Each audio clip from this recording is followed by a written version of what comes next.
For the banded bicep curl, we're going to start off with a band that is reasonably resistant, all right?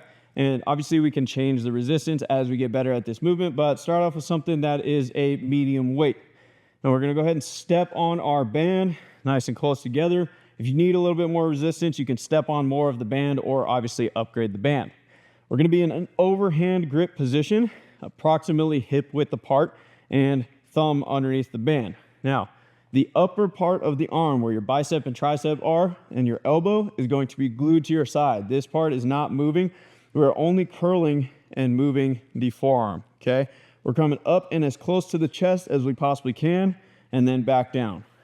Control it on the way back down. You're gonna get a lot of effect coming down just as much as you're going to going up, okay? So it's a nice and controlled movement. Utilize that band for what it's made for. Thank you for watching this tutorial on the banded curls. If you're curious about other movements, go ahead and check out my page, or if you have specific questions, feel free to leave them in the comments below. Thanks.